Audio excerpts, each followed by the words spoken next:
విజయవాడ లాంటి కార్పొరేషన్లో కూడా 49 స్థానాలు మనం అప్పట్లో గెలిస్తే తెలుగుదేశం పార్టీ కూటమి వీళ్ళకు వచ్చిన స్థానాలు 14, కమ్యూనిస్టులకు వచ్చింది 1.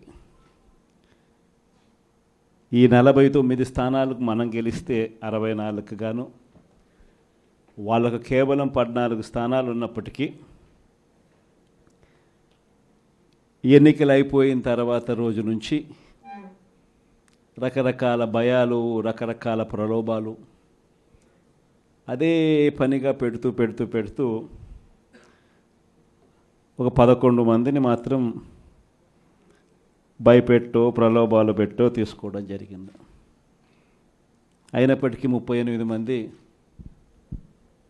నిఠారుగా నిలబడ్డారు అని చెప్పడానికి గర్వపడతాను. ఎందుకు ఈ మాట చెప్తా ఉన్నాను అని అంటే దానికి కారణం కూడా ఒకటే. ఇన్ఫ్యాక్ట్ ఏ కార్పొరేషన్ చూసుకున్నా, ఏ మున్సిపాలిటీ చూసుకున్నా, రాష్ట్రంలో ఉన్న ఏ జెడ్పీటీసీ పరిధిలో ఉన్న ఏ మండలం తీసుకున్నా, అటు ఎంపీపీలైనా కానీ, అటు జెడ్పీటీసీలైనా కానీ, సర్పంచ్లైనా కూడా, ఏది తీసుకున్నా కూడా ఎన్నికలు అయిపోయిన తర్వాత 3 సంవత్సరాల తర్వాత లోకల్ బాడీ ఎన్నికలు జరిగితే అటువంటి ఎన్నికల్లో ఈ రకమైన రిజల్ట్స్తో రాష్ట్రమంతా క్లీన్ స్వీప్ చేసిన పరిస్థితి వైఎస్ఆర్సీపీ ప్రభుత్వం, మన ప్రభుత్వం. అంటే ప్రజల్లో ఏ రోజైనా కూడా తలెత్తుకొని పోగలిగాం. ప్రజలకు ఎన్నికల మేనిఫెస్టో అని చెప్పి ఏదైతే ఎన్నికల వేళ మనం ఏదైతే ఇచ్చామో, చూపించామో, ఏదైతే చూపించి మనం ఓట్లు అడిగామో, ఆ ఎన్నికల మేనిఫెస్టోలో 99% హామీలను నెరవేర్చి ప్రతి నెల ఏ పథకం అమలు చేస్తూ ఉన్నామో బడ్జెట్ ప్రవేశపెట్టే రోజే సంక్షేమానికి సంబంధించిన క్యాలెండర్ కూడా రిలీజ్ చేస్తూ, ఇదిగో ఈ నెల ఈ పథకం, ఇదిగో ఈ నెల ఈ పథకం, ఇదిగో ఈ నెల ఈ పథకం అంటూ క్రమం తప్పకుండా ప్రతి సంవత్సరం ఎక్కడా కూడా ప్రజలకు నష్టం జరగకుండా, ఇబ్బందులు పడకుండా, క్రమం తప్పకుండా ఇచ్చిన ప్రభుత్వం ఏదైనా ఉంది అని అంటే అది దేశ చరిత్రలో ఒక వైఎస్ఆర్సీపీ ప్రభుత్వం మాత్రమే అని చెప్తాను. వైఎస్ఆర్సీపీ అన్న పార్టీ నిజంగా ఒక విలువల కోసం నిలబడిన పార్టీ.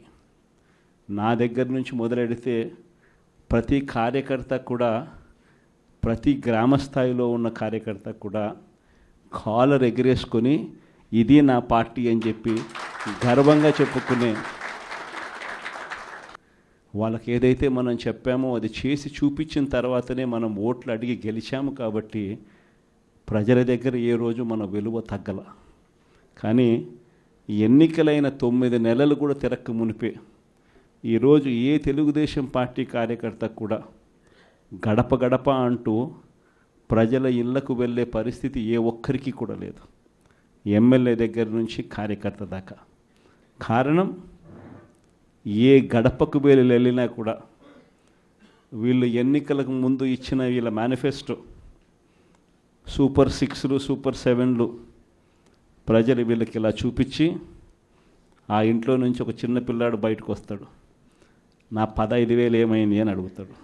ఆ ఇంట్లో నుంచి 2 పిల్లలున్నా, 3 పిల్లలున్నా ప్రతి పిల్లాడు బయటకు వచ్చి ఆ తెలుగుదేశం పార్టీ ఇంటికి వచ్చిన తెలుగుదేశం పార్టీ నాయకుడిని, కార్యకర్తను ఆ పిల్లాడు కూడా ప్రశ్నిస్తాడు, నా 15,000 ఏమైంది అని. వీళ్ళింటికి పోయినప్పుడు ఆ పిల్లల తల్లులు ప్రశ్నిస్తారు, నా 18,000 ఏమైంది అని చెప్పి.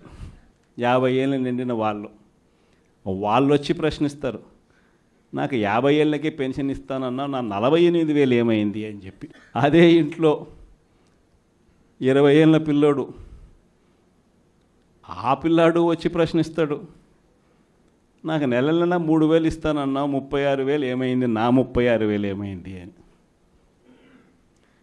అదే ఇంట్లో బహుశా విజయవాడలో కొంచెం రైతులు తక్కువేమో కానీ కొంచెం గ్రామీణ ప్రాంతాలకు పోతే రైతులు కూడా కండువా వేసుకొని వచ్చే ప్రతి రైతు కూడా నా 20,000 సంగతి ఏమైంది అని అడుగుతాడు. ఇలా ఏ ఇంటికి వెళ్ళినా కూడా తెలుగుదేశం పార్టీ నాయకులకు కానీ కార్యకర్తలకు కానీ ప్రజలకు సమాధానం చెప్పుకోలేని పరిస్థితుల్లో వాళ్ళు ఉన్నారు. ఎన్నికలప్పుడు ఏదైతే మాట చెప్పాడో ఆ రోజేమో మేము చెయ్యకపోతే మా కాలర్ పట్టుకోండి అని అన్నాడు. మరి ఈరోజు ప్రజలు కాలర్ పట్టుకుంటారేమో అని చెప్పి భయపడి రెడ్ బుక్ రాజ్యాంగం నడుపుతూ ఉన్నారు. ఈరోజు ఏమంటా ఉన్నారు, ఎన్నికలు అయిపోయిన 9 నెలల తర్వాత ఈరోజు ఏమంటా ఉన్నారు, సంపద సృష్టించడం ఎట్టనో నా చెవిలో చెప్తే నేను తెలుసుకుంటాను అంటున్నాను. ఇది వాస్తవాలు. ఇదే మాటలు ఎన్నికలకు ముందు నేను చెప్పా, చంద్రబాబు నాయుడు నమ్మడం అంటే చంద్రముఖిని నిద్ర లేపడమే అని. ఇదే మాటలు నేను ఎన్నికలప్పుడు చెప్పిన, చంద్రబాబు నాయుడు నమ్మడం అంటే పులి నోట్లో తలబెట్టడమే అని చెప్పి. ఇదే మాటలే నేను చెప్పా మేనిఫెస్టో ప్రజెంటేషన్ చేసేటప్పుడు. ఇక్కడే ఇలా నిల్చుని ఇలా మేనిఫెస్టోని ఇలా చూపించా. మన మేనిఫెస్టోని ఇలా చూపిస్తూ వాళ్ళు చెప్పిన మేనిఫెస్టో హామీలను కూడా ఇలానే చూపిస్తూ చెప్పా. ఇది సాధ్యమయ్యేటి కాదయ్యా చంద్రబాబు నాయుడు చెప్పేటివి. రాష్ట్రానికి సంబంధించిన బడ్జెట్ ఇది, మనం చేస్తూ ఉన్న బటన్లు నొక్కే కార్యక్రమం ఇది, దీనికే ఇంత డబ్బు ఖర్చు అవుతుంది. మరి చంద్రబాబు నాయుడు ఏమో 1,72,000 కోట్లు సంవత్సరానికి అయ్యే ప్రతిపాదనలు ఆయన చెప్తా ఉన్నాడు. సూపర్ 6లు మోసము, సూపర్ 7లు మోసము అని చెప్పి చెబుతూ మనమేం చేయగలుగుతాము అన్నది కూడా ప్రజలకు అర్థమయ్యేట్టుగా కూడా మేనిఫెస్టో సందర్భంగా కూడా చెప్పడం జరిగింది. ఈ రోజుకి కూడా నేను చెప్తా ఉన్నా, ఓడిపోయాం పర్వాలా, ప్రతిపక్షంలో కూర్చొని ఉండం అది పర్వాలా, మళ్ళీ రీలు వెనక్కి తిరిగి మళ్ళీ అదే రోజుకు మళ్ళీ తిరిగి వెళ్ళి కనీసం ఇలా జరుగుతుందని తెలుసు కదా ఇప్పుడు ఎలా చెప్తావు అని చెప్తే మళ్ళీ ఆ రోజు వచ్చినప్పుడు ఇదే విధంగానే మళ్ళీ చెప్తా. ఎందుకనంటే రాజకీయాలలో విలువలు, విశ్వసనీయత అన్న పదానికి అర్థం అది. ఎన్నికలు ఎప్పుడొచ్చినా కూడా అదే విలువలు, అదే విశ్వసనీయత అన్న ఒకే ఒక్క పదం మీద మళ్ళీ వైఎస్ఆర్సీపీ మళ్ళీ అఖండ మెజారిటీతో మళ్ళీ గవర్నమెంట్. కానీ ఈసారి ఫామ్ చేసినప్పుడు మాత్రం ప్రజలకు చంద్రబాబు నాయుడు నైజం పూర్తిగా అర్థమైపోతుంది. కాబట్టి మనల్ని మళ్ళీ 30 ఏళ్ళు అక్కడే కూర్చోబెట్టే విధంగా కూడా ప్రజలు ఖచ్చితంగా అడుగులు వేస్తారన్న నమ్మకం నాకుంది. ఎందుకంటే ఈరోజు ఒకవైపున ఇచ్చిన హామీలన్నీ కూడా పక్కకి వెళ్ళిపోవడం అన్నది ఒక ఆస్పెక్ట్ అయితే, రెండో ఆస్పెక్ట్ ఏమిటి అని అంటే ప్రతి వ్యవస్థ నిర్వీర్యమైపోయింది. కేవలం చంద్రబాబు నాయుడు గారి ప్రభుత్వం రాక మునుపు మన ప్రభుత్వం ఉండేది. మళ్ళీ మన ప్రభుత్వంలో ఎలా ప్రతిదీ కూడా ఎలా పగడ్బందీగా ఎలా జరిగింది, చంద్రబాబు నాయుడు ఎందుకు చేయలేకపోతున్నాడు, ఈ చర్చ ప్రతి ఇంట్లోనూ కూడా జరుగుతూ ఉంది. ప్రతి పథకము కూడా ట్రాన్స్పరెంట్గా, పారదర్శకంగా ప్రతి ఇంటికి చేర్చే పరిస్థితి నుంచి ఈరోజు అన్ని కొలాప్స్. కేవలం 9 నెలలు. ఒకవైపున వ్యవస్థలన్నీ కొలాప్స్, మరోవైపున ఏది చూసినా స్కామే. ఏ గ్రామంలో చూసినా బెల్ట్ షాపులు. ఎమ్మెల్యే దగ్గరుండి ఆక్షన్ పాడిస్తూ ఉన్నాడు. 2 లక్షల 3 లక్షల నీ ఇష్టం. ఆ 2 లక్షలు కట్టడానికి పోలీసులు సపోర్ట్ చేస్తారు, దగ్గరుండి మద్యం అమ్మేట్టుగా. ఎంఆర్పి రేటుకు వాళ్ళు కొనుక్కుంటారు, ఎంఆర్పి రేటు ప్లస్ వీళ్ళ ప్రాఫిట్ వేసుకొని వాళ్ళు అమ్ముతారు. ఏ గ్రామంలో చూసినా కూడా, ఏ బంకులో కూడా ఈరోజు మద్యమే కనిపిస్తూ ఉంది. మొట్టమొదటిసారిగా గవర్నమెంట్ నడుపుతా ఉన్న మద్యం షాపులను తీసేసి ప్రైవేట్ వాళ్ళని తీసుకొచ్చేసినారు. ఇసుక ఎక్కడ పడితే అక్కడ డబల్ ద రేటుకి అమ్ముతూ ఉన్నారు. ప్రతి నియోజకవర్గంలోని పేకాట క్లబ్బులు ఎక్కడ పడితే అక్కడ కనిపిస్తూ ఉన్నాయి.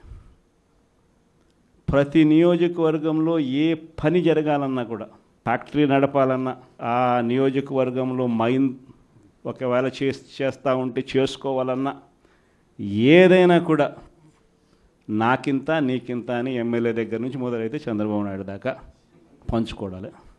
ఇవన్నీ కూడా ఏ స్థాయిలో జరుగుతూ ఉన్నాయనంటే, నిజంగా ఈరోజు వైఎస్ఆర్సీపీ పార్టీ కానీ, వైఎస్ఆర్సీపీ ఎమ్మెల్యేలు కానీ ఈరోజు నిజంగా చాలా మంచోళ్ళ కింద కనిపిస్తూ ఉన్నారు ప్రజలకు. ఆ స్థాయిలో కేవలం 9 నెలల కాలంలోనే ఇంత దారుణంగా పడిపోయినాయి. ఇవన్నీ కూడా ఎందుకు నేను చెప్తా ఉన్నాను అని అంటే, ఈరోజు కష్టాలు అనేటివి వస్తాయి. ప్రతిపక్షంలో ఉన్నప్పుడు, రాజకీయాలలో మరీ ముఖ్యంగా ఉన్నప్పుడు ప్రతి ఒక్కరూ కూడా ఒక్కటే గుర్తుపెట్టుకోవాలి, కష్టం రానిదే సుఖం రాదు. ప్రతి మనిషి జీవితంలో కూడా కష్టాలు సుఖాలు అనేది పార్ట్ అండ్ పార్సల్. ప్రతిపక్షంలో ఉన్నప్పుడు మన కష్టాలు కనిపిస్తాయి, కానీ ఆ ప్రతిపక్షంలో ఉన్నప్పుడు ఆ కష్టాలలో వచ్చినప్పుడు మనం ఆ కష్టాలను ఎలా ఎదుర్కొంటాం అన్నది మనల్ని లీడర్లు చేస్తాయి. కష్టం వచ్చినప్పుడు మన క్యారెక్టర్ను మనం అమ్మేసుకుంటే, మన వ్యక్తిత్వాన్ని మనం అమ్మేసుకుంటే, ఒక్కసారి బాటిల్లో ఉన్న నీళ్ళు బాటిల్లో ఉంటే బాటిల్లో నీళ్ళు తాగుతాం. బాటిల్లో ఉన్న నీళ్ళు ఒక్కసారి ఇలా పడేసినామనంటే భూమిలోకి పడిపోతాయి, మళ్ళీ ఏరుకోలేం. క్యారెక్టర్ కూడా అలాంటిదే. ఒక్కసారి విడిచిపెట్టేసినాము అని అంటే మళ్ళీ దాన్ని ఏరుకోలేం. ప్రజల్లో చులకనవుతాం, ప్రజల్లో పలచనవుతాం. ఇది ప్రతి ఒక్కరూ కూడా గుర్తుపెట్టుకోండి. కష్టాలు అన్నటివి ఎల్లకాలం ఉండవు. ఎవరికి ఏ కష్టం వచ్చినా కూడా నా కథ గుర్తు తెచ్చుకోండి. 16 నెలలు నన్ను జైల్లో పెట్టినారు. నా మీద కేసులు వేసింది కూడా మళ్ళీ ఎవరో కాదు, అటు కాంగ్రెస్ ఇటు తెలుగుదేశమే. నా పిటిషన్లో ఎవరు పిటిషనర్స్ అంటే అటు కాంగ్రెస్ ఎమ్మెల్యేలు, ఇటు తెలుగుదేశం పార్టీకి సంబంధించిన నాయకులు. కేవలం రాజకీయంగా ఎదుగుతున్నాను అని ఒకే ఒక కారణంతో దొంగ కేసులు బనాయించారు. 16 నెలలు జైల్లో పెట్టినారు. కానీ ఏమైంది? బయటికి రాలా? ముఖ్యమంత్రి కాలా?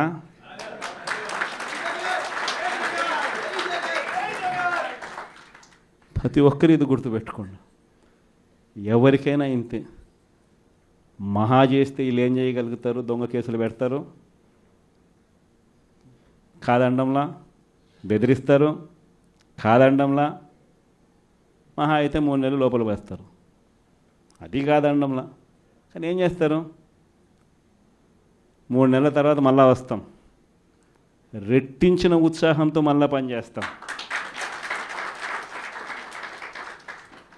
ఎవరెవరైతే మిమ్మల్ని జైల్లో పెట్టే కార్యక్రమం ఎవరెవరైతే చేస్తారో, మంచి చేసిన వాళ్ళని గుర్తుపెట్టుకోండి, చెడు చేసిన వాడిని గుర్తుపెట్టుకోండి.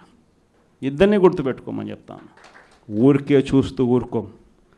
వైఎస్ఆర్ కాంగ్రెస్ పార్టీ